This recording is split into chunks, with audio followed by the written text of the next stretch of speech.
We use a mirror to see ourselves. That can be a physical mirror or it can be another person. I'm watching you and I'm getting feedback on what I'm saying, how it's affecting you. We rarely have a mirror facing us that we can interpret our own selves.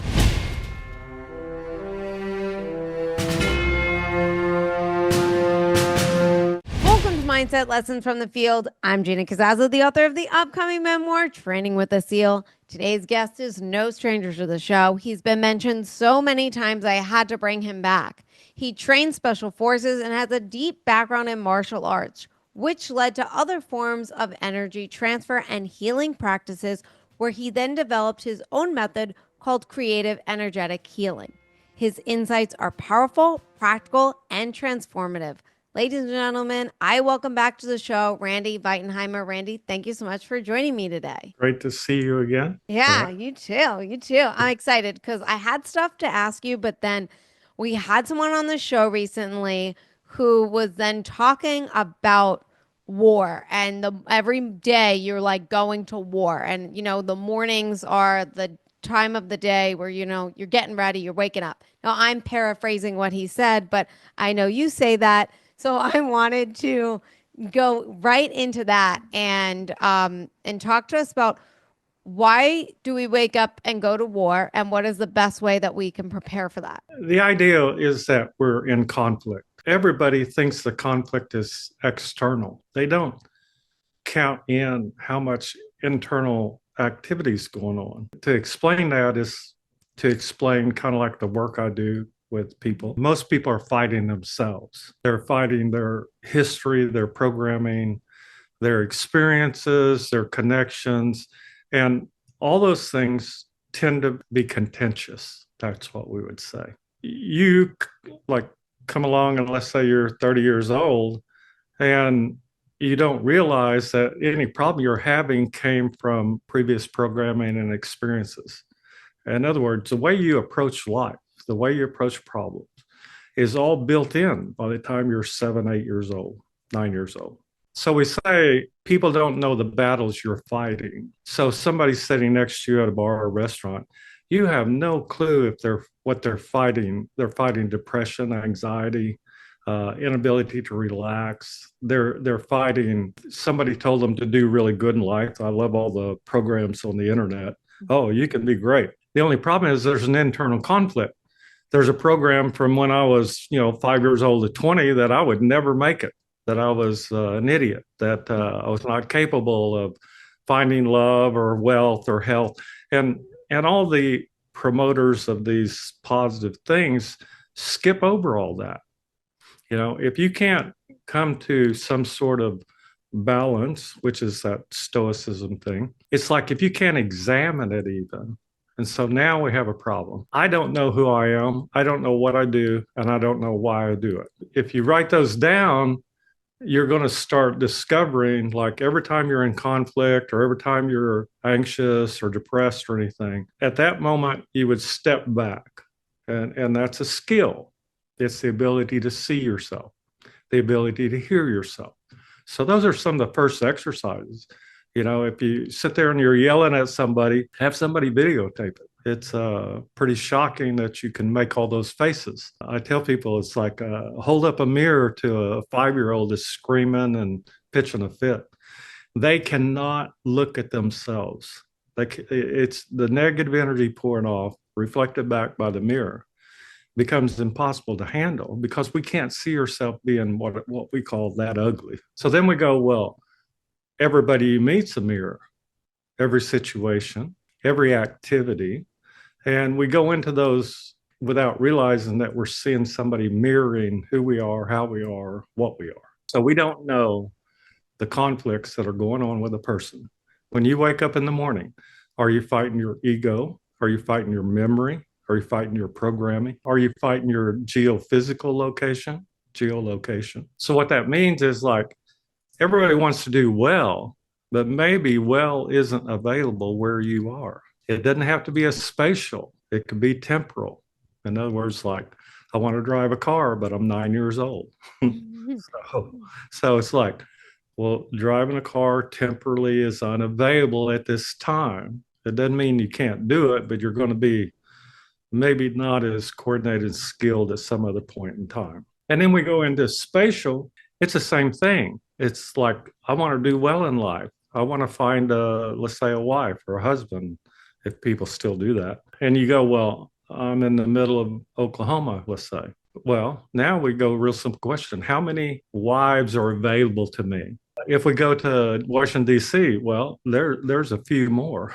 There's a larger female population in, let's say, a target group, 25 to 50 or something. These are things we don't think about. Now we're going to fight that availability.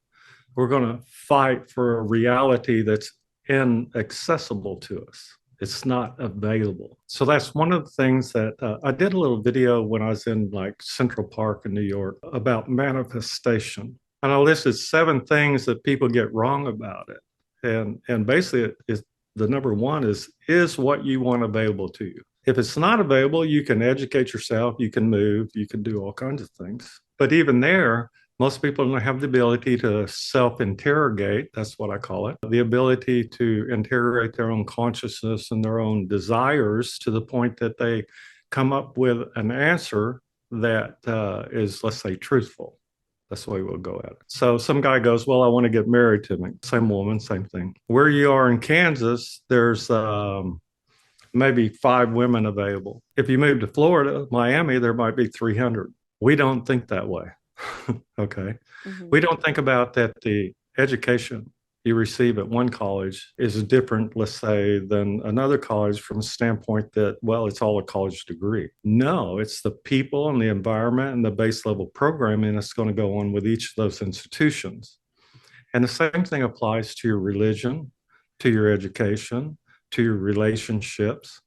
All those things need to come into question, not as a way to criticize what happened to you in life growing up, but as a way to evaluate, does it seem valid today? Does it still something that you can work from? You know, if you grow up fighting, do you really need to fight that much when you're 50 or 60 years old? It's entertaining. Looking backwards, I can say it was highly entertaining. Was it destructive? I don't know. I got a few scars from it, but more than a few. The idea being is at some point, you don't want to do that anymore. So what we say is, like in country western music, the whiskey isn't working anymore. And the whiskey is the neurochemistry, that a neurochemical stance that you start with each day. So I have a whole program I give people on how to start the day. And basically you're trying to get to neutral because it gives you the greatest freedom of movement. It gives you the ability to move positively or negatively, depending on what's going to come at you that day. People say, well, I want to plan my day out. Well, plan your day out knowing that it might not work out that way. And that's not a cause for frustration. That's actually a source of education, something that might give you the opportunity to alter all your basic stances physically, mentally, emotionally, spiritually, psychically, psychologically, etheric, astral, causal. Those are the ones I use to determine, just like we'd say somebody has an IQ. Well, they have an emotional Q. They have a psychological Q. Taking all those things into account, we can arrive at like who we are facing, or if we're facing into a mirror, what we're seeing once we do that. That's why every day somebody goes into conflict. We don't know where in that little matrix it's going to happen because it can be with family, friends, bosses. That's what we usually come up with. It can come up with children and animals and the weather. That's a primary, right? What's the weather like today? Who the heck cares? Stick your head out the door. That's called actionable intelligence. What you see on the TV is not. You watch the meteorologist, you know, sometimes they're wrong, right? And when you understand that, then you understand that sometimes you're wrong. And maybe now we need to do some self-evaluation, some self-learning. And I tell people, you're given a human body. It's the greatest college, university you will ever attend. It's the source of all your experiences. Everybody wants to say it's the brain or consciousness. But I guarantee you, if that thing isn't carrying you around, then you're not going to have those. And when it quits carrying you around, you're not going to have any of the experiences of what it means to be alive or conscious. Did I It's, talk too much? no, because as you were talking, you were answering all my questions I had for you, like as it was coming up. So I was like, so then let's go back to like the very beginning when we talked about going to war, right? And you said Right, that you're going to war, you have a internal war within yourself, right? right, Um, and self-awareness helps us to not be frustrated or judge that. It allows us to observe that to then make the necessary changes. Is that right, correct? right, right. So then what about the external? Is there an external war of things that are against us out there? Like what about not just the internal? Let's talk about the external. Okay. So on the Gaia, I did a series called Quantum Effect. I introduced the concept of zero reality, number one reality. And so the idea being is the number one reality is everything your senses process. And zero is everything your imagination and what I call 99% of all reality. Of course, physics kind of backs this up. The universe is made of dark energy, dark matter. And if you add it all up, it's about 95% of the universe. Well, it's also about 95% of reality.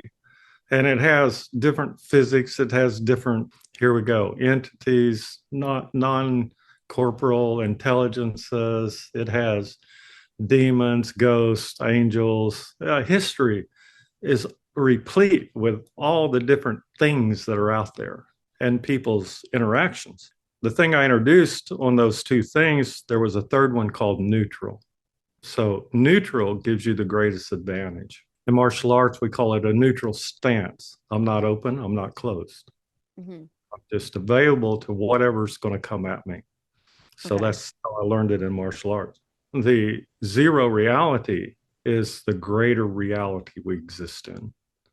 And we have attributed gods and myths and religions and politics and idolization. Taylor Swift's in there. Yeah. It just says number of followers. I mean, she might be passing Zeus or Zoroaster at this point. We don't know, right? And so you look at all that and go, God, if I could just get to neutral, then I wouldn't be biased towards myself or others. I would strictly be an observer type role to see what's going on and to understand what that is in the way that I would derive something useful from it. Like even just sitting in a restaurant or bar, if you watch people's behavior, it's like, are they sitting up? Are they hunched over? And then you look at yourself and go, oh, wow, I'm hunched over too. So, so we have a mechanism of like evaluation and balance that comes into effect. If Hmm. I see myself hunching over, I mean, I had a man tell me when I was 21, I would hunch over because I was tall. He said, why do you do that? Right? Why do you diminish yourself? Well, that's a product of our society. We don't encourage people to be like, see what I mean? So if you're walking down the street in New York City, I guarantee you this will get you less robbed than this will. Uh-huh. So it has a beneficial effect to be able to see yourself. The other part of the question, like if you look at SEAL training, at some point they don't want you involved from an emotional standpoint. And of course, this is the same training I had in martial arts. And it had to do with severe abuse of the reptilian brain that hits you in the back of the head. But the idea is you're not there to be emotional.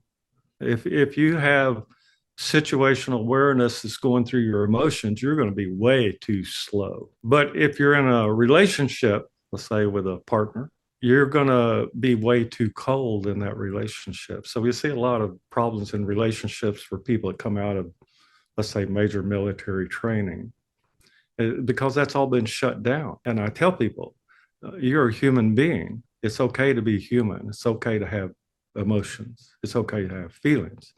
It's not okay to have emotions, feelings if you're in the middle of a battle. So now we have most people in their relationships, marriages, in their jobs. What do? They shut down. Now, that's the withdrawal of your consciousness. And like in the SEAL training, it's to shut it down so that there's an increase in your conscious, what we call problem solving and interactive ability with your environment.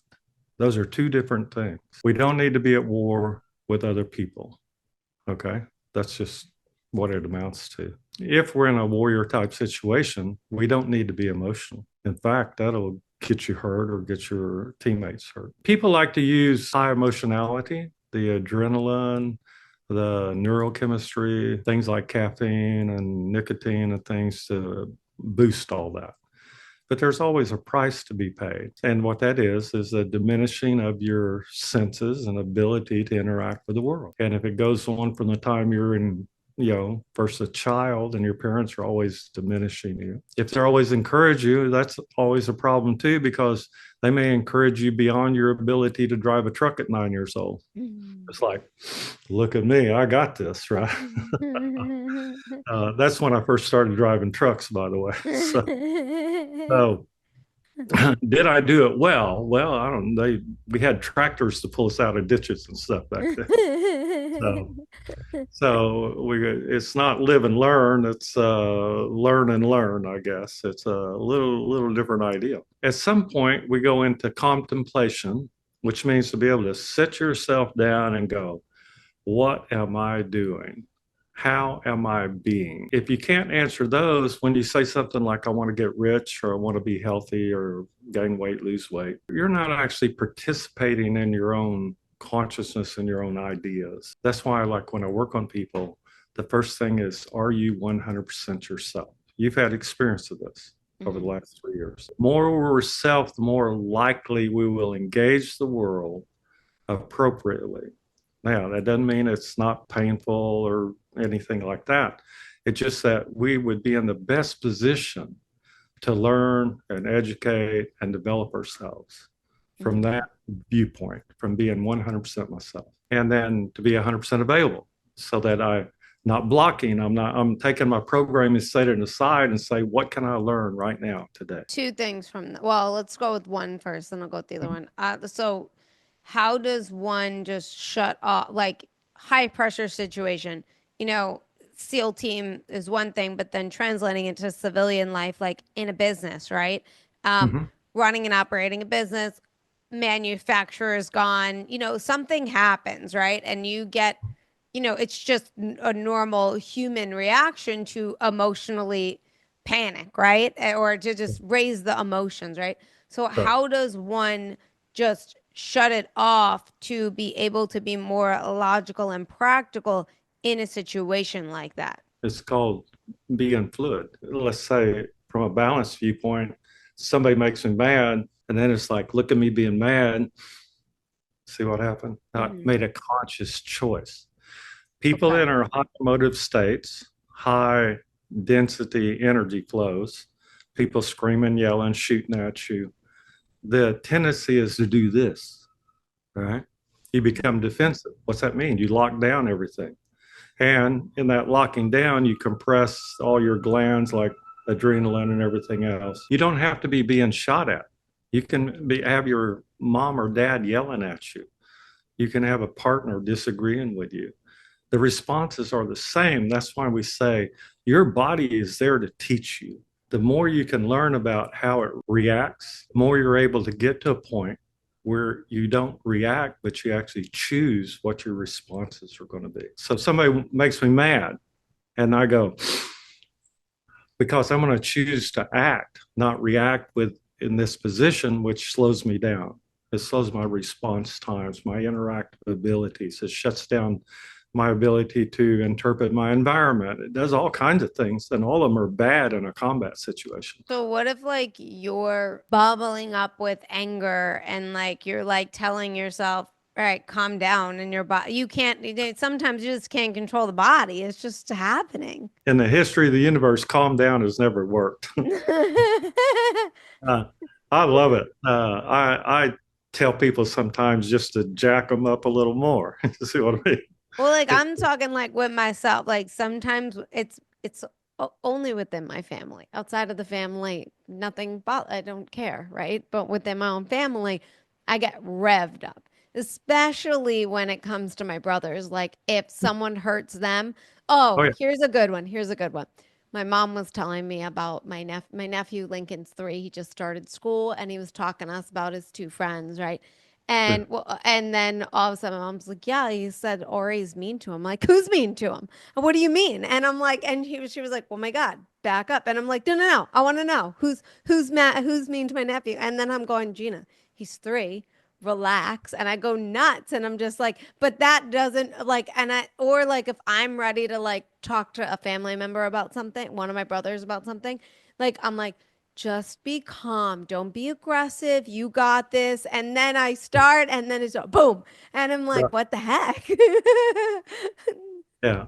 I'm not the only person that does that can't be. So I need to know, like, how the heck do you Well, just go, ooh, okay. I'm cool and calm? So you look at your behavior, and first we'd say, well, that's normal. Why is it normal? Because of the way you grew up and the way you were programmed and social programming. That's another biggie. And then we go, well, does it still serve you? It's the same thing if I walked in a bar in Texas and wanted to start fights like I did when I was younger. I don't know what that was doing when I was younger, but I have a feeling that it wouldn't serve me at this time. Mm. Okay. And so we would say I had self educated with the help of others. So I had self educated to the point that I had been able to alter my behavior without cattle prods or Elon Musk's little skull cap or whatever else they got out there. So the idea again is two things I give people: look at me. That's the first rule.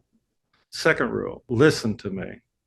I'm sitting there screaming at the top of my voice at somebody, and I go, and how are you doing today? See what happened? And people, Yeah. first of all, think you're psycho because they're not able to control their emotions. To be able to control your emotions doesn't mean you don't have them. It's just that are they necessary at this point? Do they accomplish anything? Okay. And now what I've done is kick myself over into the rational mind as opposed to the emotional mind. No, that And makes sense because I will say there are many times like where I do that, where I'm like, not all the time, obviously, but like, or I'll like do that, and then I go back to like normal, and my family is like, they think I'm like holding it in, and I go, no, I'm really, it's gone. I said, I'm cool now, like but they think I'm not. I mean, either way, they think I'm nuts, whether I'm reacting or yeah, I'm relaxed. They don't understand. right. But I That's want you said a couple of other things that I wanted to kind of mm, roll into. We're good. Roll into, and that was we talked. You mentioned stoicism, and we talked about that a couple of times on the podcast. right. And you mentioned manifestation, and I wanted to talk about a couple of those things together. I guess Okay. the first thing is let's talk about the science of manifestation. It's been brought up on the show several times before. Is there, and being you do quantum healing, stuff like that, is there a quantum explanation for manifestation? Like, does it work? Does it not work? And is there an explanation for it? First of all, we use the language of quantum mechanics, quantum physics as a language. It's in the same way we'd use French or German or Russian. And and if you take those languages, the German language is more scientific. The French language is more emotional, we'll say. I don't know that them are Italians, but the idea they're using an emotive state to determine where they want to go in life. If you think about that, like I want, that's a different game than I need. This is what's its name hierarchy of needs. Oh, Maslow. Yeah. When we look at the language of quantum physics, it gets into things like frequencies, it gets into vibrations, it gets into energy levels. Energy levels would be the best indicator of whether something's going to happen. I use a protocol, PPP, has nothing to do with Trump, by the way. So these are bad jokes. Hopefully somebody will get it. Right? Probability, potential, and possibility. What's my potential to win the lottery tonight? And so, well, I could say potential requires an action usually.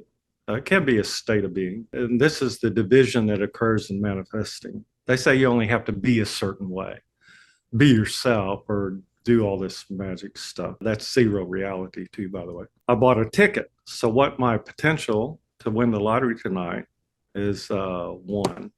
I have a ticket. What's the probability I'll win it? About 1 in 270 million, let's say. What's the possibility I'll win it? We can't compute that number. It starts being crazy. Anytime we get into high numbers, those are crazy numbers, I call them. If we apply the same thing to a relationship or a job, let's say I want a job with Tesla. So what's the potential of me getting a job there? Well, I could list all the reasons why I wouldn't. No amount of wanting or needing is going to get me a job at Tesla. It doesn't mean I don't know you and you know somebody and I get a job there. Okay, but here's my question with let's go to the lotto ticket because that was a good one. Like, okay, you got it, right? That's an action. So it's like I'm not just wishing for it, I'm taking action to get it, right? Yeah, I have potential at that point. Right. Now, here's the kicker that I'm curious about. Okay. That as an energy doctor, you work within the field, right? Energy. Could you, so what there is like, they teach people, I'm not saying you, I'm saying those, is that, now you have your ticket and you then close your eyes and you see yourself winning and you see that ticket and you're smiling and it's like, oh, great. And then that's the visualization to bring it then to you quicker. Not necessarily. Okay. See, that's why quantum physics goes to equivalency. It could be you watch them all go sideways is what I call it, like with politicians. Conditioning the field. In other words, I bought a ticket. That's one thing. Now I have potential. The probability could be increased by me going, oh, I see myself winning the lottery and buying a new Range Rover and going to, I don't know where. So all that stuff comes into play because conditioning the field is something you can do. We call it imagination. We call it visualization, right? So here's the problem. How much of Gina is doing the visualization? Average person out there is running 2% themselves. I don't care what they visualize. It's probably not going to happen. I mean, it's just not happening. And you can sit there and visualize it for the next 50 years and it's still not happening.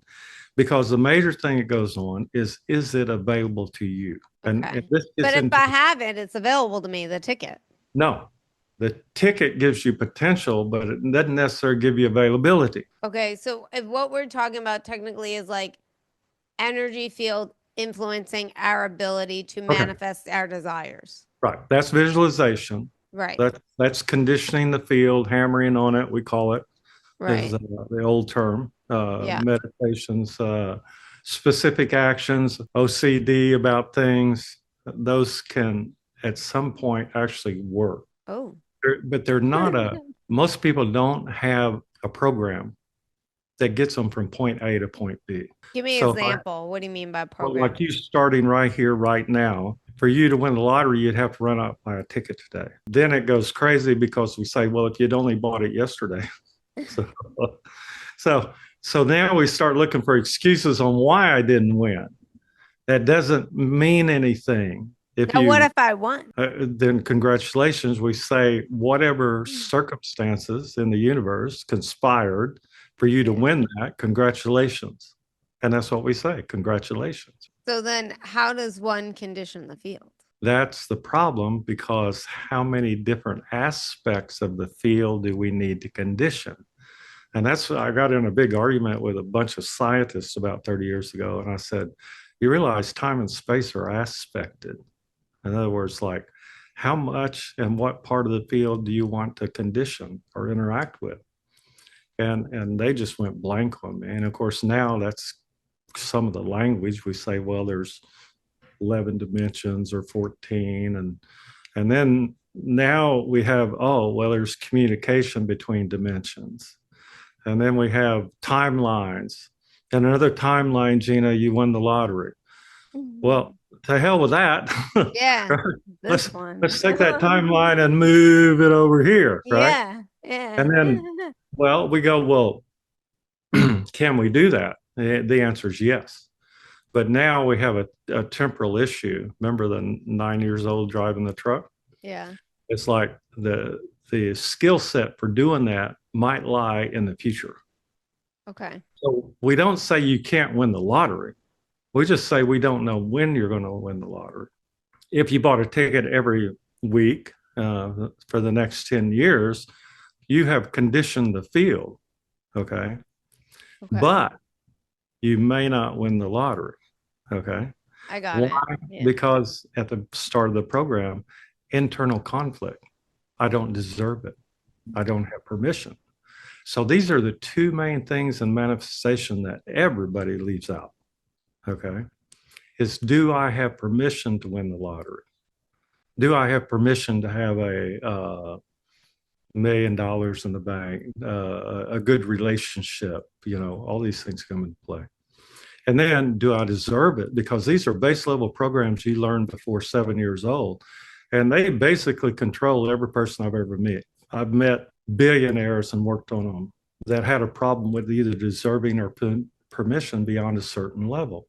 This podcast episode is brought to you by Thrivers Coffee. Podcast guest Nick McKinley's company, Deliver Fund, brings you guys Thrivers Coffee. It is ethically sourced, it's organic, and it supports traffic survivors. That is right. Thrivers Coffee is all about empowering us to making a difference in the fight to end human trafficking. That's why 100% of the proceeds go directly towards their goal of bringing freedom to victims of human trafficking. So if you guys love coffee that is organic, ethically sourced, and tastes absolutely delicious, and want to help to end the fight of human trafficking, check out Nick McKinley's company, Thrivers Coffee. So I mentioned the stoicism, right? And then I mentioned manifestation. And, we talked a lot about stoicism. And stoicism teaches like detachment from the outcome, which Dave Fielding said on the show. He mentioned emotional freedom is not having an attachment to an outcome, right? So while manifesting focuses on setting an intention, I feel like it makes you more attached to the outcome, right? As opposed to detaching because you're thinking about it all the time, right? But can those two ideas ideally work together? No. The example I use is emotional detachment is shutting down emotions. We're human beings. We have emotions for a reason. It's kind of like a subroutine running on a computer. We should be aware they're there and decide whether we want them to decide our actions. The idea of emotional control, I went through a bunch of exercises and taught a bunch of exercises how to control your emotions. What we were learning is that we'll say in certain situations, they're not necessary. So if you're in the middle of a fight, you don't need to be angry. You don't need to be sad. You don't need to be all these different negative emotions. To control them means you've got a lock on them, as opposed to, we'd say, a more enlightened viewpoint would be to be aware of them, but not have them influence what I'm doing. Okay. Okay. Yeah. Classic example is the little 2-year-old going, mommy, mommy, mommy, mommy, mommy, mom. It's like, and pulling on you. I've seen this. I'm sure the mother has an emotional stance that she could go into, right? Whack, right? Now, so what she did is she chose an action, or an action occurred because her emotional stance, she got mad at it or upset or got tired, whatever, all negative emotions. So she didn't control that emotion to not hit that child. She decided it was not necessary to have an emotion involve itself in what was going on. So that's the idea behind breaking down people in the military. All the screaming and yelling and laying in the water. And at some point, I promise you, you're going to get emotional. Okay. Mm-hmm. You're going to get mad as hell. And that's what they want, because they want you to get to that point and learn to control it. Okay. Okay. And so, what happens when they come out of there? They're so used to controlling their emotions that they don't have the ability to say, well, I have the emotions, but I don't let them control me. In other words, I get to decide if my wife's yelling at me, let's say, she probably has a right to. And I don't have a need to go into that, high, what we call volition, that high state of I'm going to whack the hell out of you if you say one more word. Okay. I don't advocate necessarily control emotions, but I do advocate that you should get to some point that you realize you're having emotions is kind of like having another skill set. And so any skill set you practice.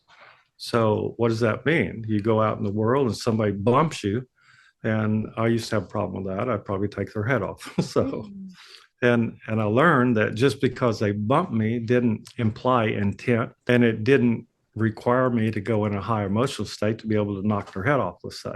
In other words, if I wanted to push them away from me or anything, I should just choose to do that. I don't need an emotion to do that. High emotions is when we get to a point that we feel like they're necessary to move us along, like people that argue in a relationship. At some point, the voices get higher. The energy behind them gets more intense.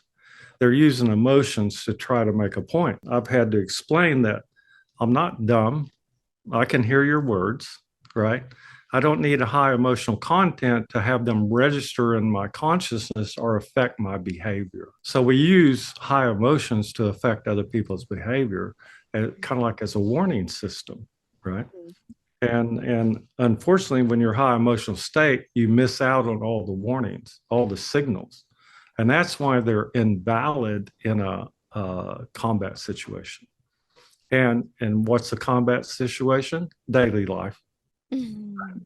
You're not required to cuss anybody out. You're not required to feel bad. You see how it goes all up and down the spectrum of human interaction. So stoicism, which says emotional control, I don't think we should suppress things. I think that they're there for us to learn from. And if we learn about our own emotions, we don't need to control them anymore. Now, most people don't get to that state. Higher states of consciousness, they call them, you'll find that you don't really need emotions to get your point across. You don't need high emotions to influence another person. In fact, a whisper can be just as devastating as a scream, we say. How does that work? I walk along the streets in DC, and there's a bunch of military guys, about 20 of them blocking the sidewalk, getting ready to go in a restaurant. And of course, my girlfriend's kind of like, leave them alone, leave them alone. I don't have the ability to do that. So I go behind them, and since I can control my energy field, I banged it out to about 100 feet. And right when I got in the middle of them, I went, move. Just like that. That's all I said, just at that level. But the impact, the psychic impact, the chi, the energy behind it, all 20 of them like scattered, right? And my girlfriend's like, why you pick on people like that? And I go, well, they were in my way. And she goes, well, they were just waiting on the restaurant. Well, sometimes I have emotions too, and I get excited and I want to play. See? So playful emotions is where it's at. That's what I'm getting to with this whole conversation. All right. Playful emotions are okay. Not everybody will understand them. I do that on more than one occasion if somebody's in my way or something. I don't have to scream, get out of the way, right? You're blocking the sidewalk. Move. Right. That's simple. It's like, ooh, that's a high threat level that I was transmitting, you might say. So we're doing the same thing. Every time we put emotions into things, in our conversations and actions, we're just energizing them. Well, you don't need an emotion to energize them, but we're all raised that way. If I raise my voice, if I'm angry, my point will get across. At that point, we're not controlling ourselves. We're trying to control other people. And I tell them, it doesn't work on me. You can go scream at me all you want because I don't need to involve that in my actions moving forward. Would you say then for an individual to expand their consciousness to affect like personal and I guess collective change, right? Would it be you need to observe Would it be like observing yourself would be the Oh main yeah. thing to expand your consciousness, or is there another thing that also they should be doing? I like the old phrase, pay attention. It comes into like we use a mirror to see ourselves. That can be a physical mirror or can be another person. Like Mhm. I'm watching you and I'm getting feedback on what I'm saying, like how Mhm. it's affecting you. We rarely have a mirror facing us that we can interpret our own selves. I tell people, what do you look like from behind? And nobody can answer it, right? Because we can't see from that standpoint. I was talking to a martial arts instructor in New York, and I said, one of the things we did is fight behind. And he said, what? And I said, well, we had blindfold fighting, right? But you think about opponents always being in front of you. We learned that an attacker coming from behind, you had to be able to sense it. You had to be able to have kind of like movements that would allow you to deal with that. It's the same thing on seeing yourself. You need to have some movements and actions that allow you to step back and observe that. And like I say, if you videotape a child pitching a fit, and then you see the child when they're not doing that, you're going, well, hey, that's a pretty nice kid. And then you see all the contortions and laying on the floor and beating the floor and screaming and yelling, and you're going, sure glad I'm not that way. but but it's not true. All that's going on inside you unless you have gotten beyond it. How do you get beyond something? You look at it, right? To where it doesn't bother you anymore. No, when you say look at it, like would you say like going like I'm frustrated, right? And then I go for a walk, and then when I go for a walk, I contemplate what happened. Would that be looking at it, Okay, so observing what it? happens is you've gone from this side of the brain into motor control. Okay. So people say, how do I get out of emotional state? Well, calm down. Well, that doesn't work. Run around the block works, run around the house, right? Yeah. Go to the gym, jump up and down for 5 minutes, and you will be calm. Right. Okay. If Yeah. you're not, do another 5 minutes. Okay. Because what you're doing, you're switching out of emotive state into motor control, this area of the brain right here. And the other way is to switch out of emotive states into intellectual states. So as soon as you go, look at me being mad at somebody or being sad over my current condition, you have changed from being in the middle of the emotional content of that, the emotional experience of it. And you're moving into an observer state that employs a different area of the consciousness. It employs the intellect. So I tell people, they bring children to me, they're highly, let's say, emotive, then they have to run around the outside of the house before they can come in. If they're inside yelling at you, you have to take them to the door and tell them run around the house until they quit being emotional. Now, you're not telling them to quit being emotional. Uh-huh. You're training them, just like in Navy SEAL training, that Right. that's not appropriate right now. Right. Okay. That doesn't work for the current situation. So Okay. it's to be set aside, not controlled.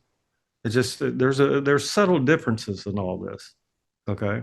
But I Okay. promise you, the next time you're upset, depressed, anxious, anything, run around, lift weights, dance, jump up and down. And then what's the best way to observe? Would you say journal? Would you just say think? Would you just say, well, how are we? What's the next step then that we need to do? What you start doing is building neural pathways and ways of moving through life that negate the need to be highly emotional or even highly kinetic, right? Okay. Remember, if you're highly kinetic, we might want to go the other way, right? Mm-hmm. Somebody goes, I want to kill, it's like, well, how do you feel about lunch today? That's a whole different, see how you went from one part of the mind, the, Yeah. the, the emotional state to one of an intellectual state where you're required to make a choice. People in a state of depression or state of anxiety never choose to not do that. It's almost like they're incapable of choosing to step out of it. Oh, been there. Yeah. Yeah. There you go. Yeah. Okay, that's what I was Yeah. trying to Yeah. Been there. Yeah. It's just, do. yep. Understand that very well. So, like the Stoics are all about embracing hardship and with acceptance. It's like accept where you're at in that moment, right? And the hardships and also embrace the hardships because they're going to give you strength, right? How does No, it's painful. It's nobody embraces hardship, right? They're lying. It's like, okay, focus on virtue. That's basically what you're saying. This is stoicism, emotional control, focus on virtue. There's nothing good about suffering, all right? I love the Star Wars quote from C-3PO. It's our lot in life to suffer. I said, who the hell knew that C-3PO was a Buddhist, right? Because they say suffering's kind of like the root of all evil or whatever. And here it was. I thought it was some of our politicians. So so anyway, that acceptance thing is an intellectual response. All these things may be valid in the beginning, like Okay. when you're in training. And I tell that you are in training for life 24/7. I tell people, I have a lecture I want to do called Being Human and Human Being. And the idea is that you're only human about 12 hours a day.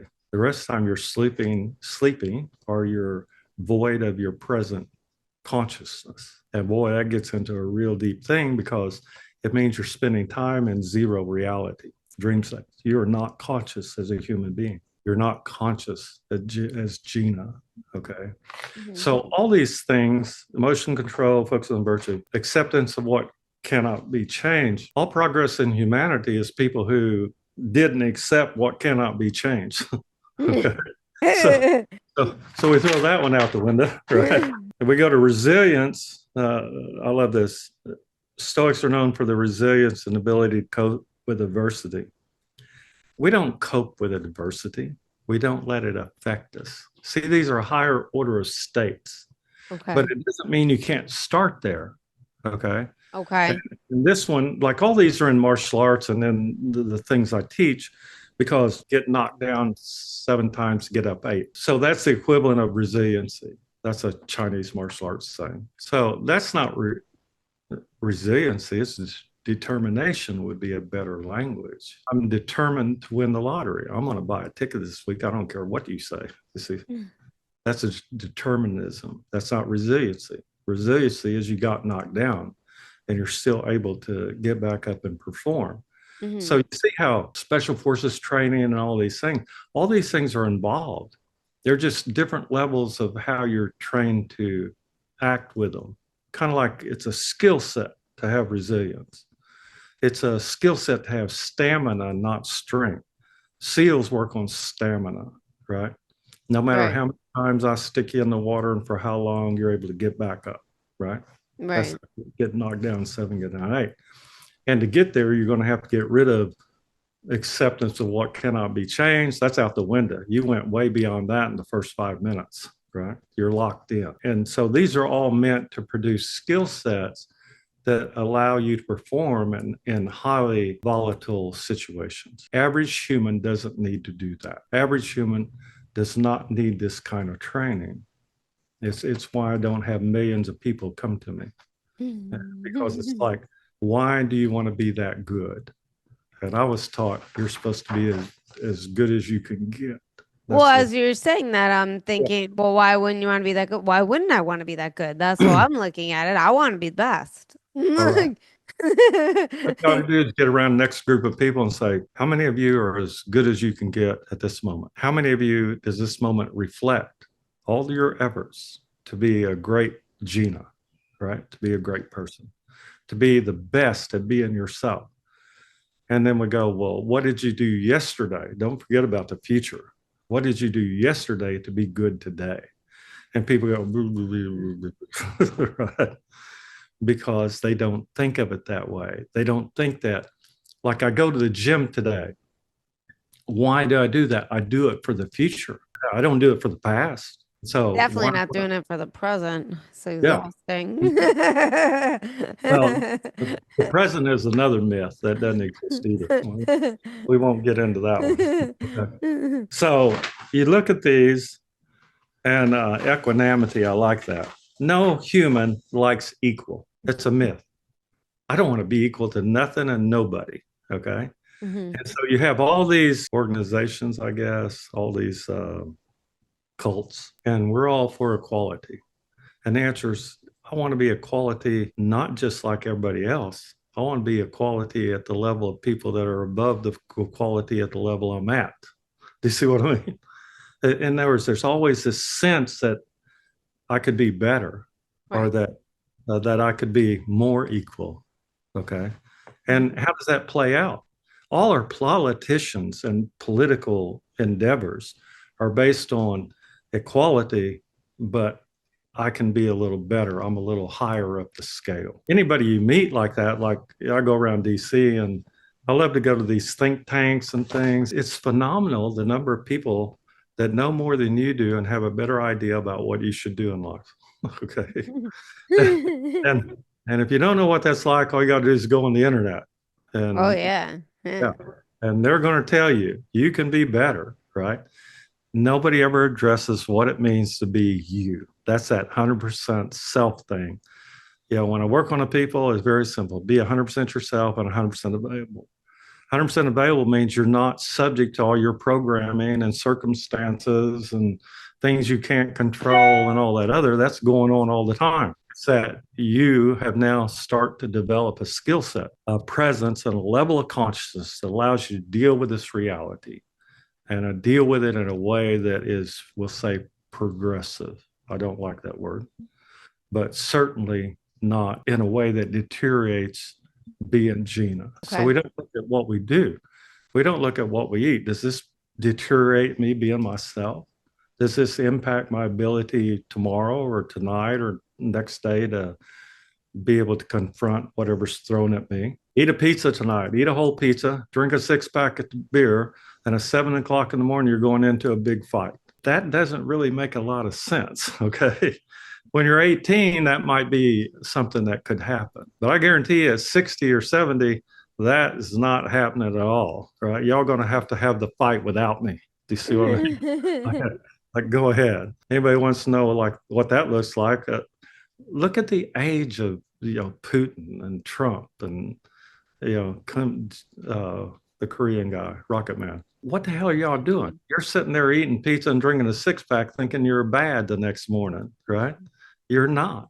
You're absolutely not. And of course, all of them should call me so I could fix all that. But at every stage of life, we want to be the best we can be at being ourselves. And that's going to take some application of martial arts, meditation, yoga, dance, swimming, something. All of them involve a physical body first. And then you want to get out of the physical body after it's all been hurt and everything. So now we go into meditation. That's the end of the day.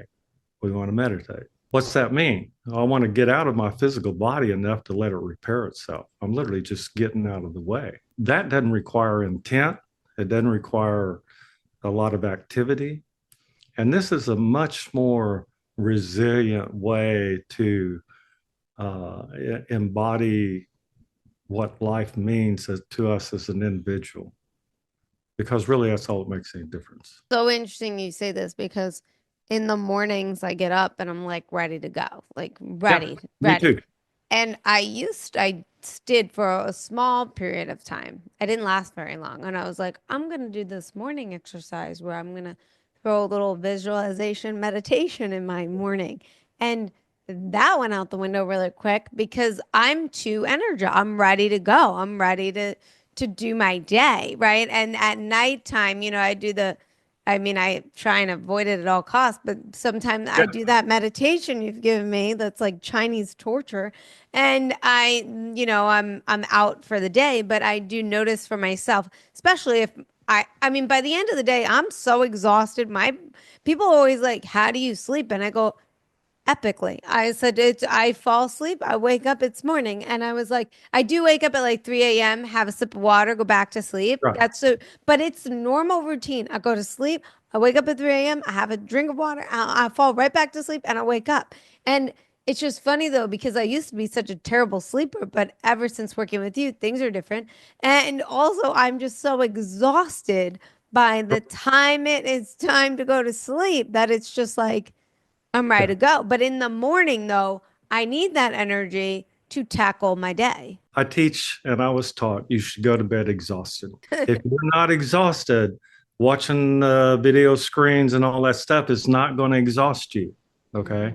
You have to finish all your thinking and all your experiences and collaboration that went on between those during the day. When I wake up in the morning, I'm gone. I mean, I can be out of bed in less than 2 seconds from the time I become awake. I've been around people that went, how in the hell do you do that? And the answer is, I have recharged myself during sleep, which is a primary. We say sleep 10, 9, 8, 7, 6, 5, 4, 3, 2, 1. 6 is we recharge the batteries. 5 is we regenerate the body. And 4 is we rejuvenate. Those are levels of consciousness while we're out of the body. Okay, remember that non-human thing. 3 is the state of a baby, like when you pick them up and they're dead weight. They're like, right? Yeah. And then as soon as they wake up, they weigh less, right? If you're holding a baby, when they wake up, their weight changes. Well, the same thing happens in adults with our energy levels. Now, I spent 5 years at 3:45 every morning, cold shower, 58 degrees, in a yoga ashram. At 4 o'clock, we went into 1 hour of yoga exercises. At 5 o'clock, we went into an hour of meditation. And then we went into breakfast. And at 8 o'clock, we were out the door and wherever it was 7:30 and gone to work. We came home at 5 o'clock or 6 o'clock, had a light meal at 7:30 or 8, another yoga class. At 11 o'clock, we had to do our own yoga, our own sadhanas. And then at midnight, we went to work, and at 3:45, went to bed, and at 3:45, here we go again. So what we were doing is taking conscious control of our sleep patterns and our body's needs to regenerate, rejuvenate, and recharge the body. If you don't do that, you need more sleep, okay? If you don't do that, you need supplements and all kinds of things to kind of like be at a level of effectiveness, so we'll call it. Right. I don't recommend it.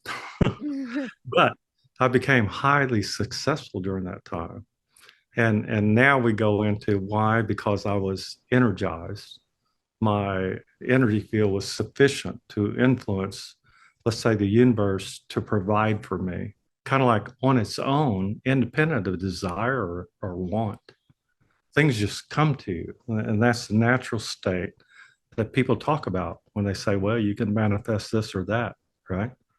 It's not deserving and it's not needing or wanting. It's just that you're being in a state where your needs are met by the universe, not necessarily by yourself. This was a really great conversation. I want to thank you so much for being on the show again. Yeah. Did we miss anything? And anything you wanted to touch base on, or you think because that was like, wow. Call me. Yeah, call him. He works wonders. But the idea is that everything works. Everything works, like all the internet stuff. You can learn trading in 20 minutes. And the answer is it works for somebody. Okay. It's kind of like diets. Somebody it works for, but not everybody. And that's that thing about the individuality of being human. There's no two humans alike. We can get high correlation, right? But they're not alike. And nobody's really ever addressed why that's true. And that's my little talk I wanted to do on being human and human being and why they're different and how you merge those so you get the best possible outcome of being in this lifetime. Mm-hmm.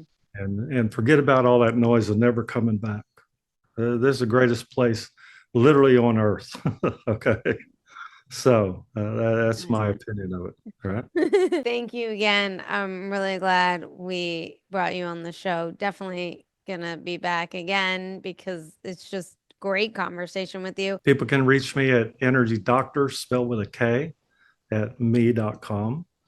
I tell people my phone number is 202 904-9560. I'm on Facebook and all that other stuff, and they're welcome to contact me. Don't forget to like, share, comment, subscribe, follow our Substack. It's completely free for everybody to help build your resilience and all that stuff that we talk about on the show. And I'll see you guys all next week. Thank you so much.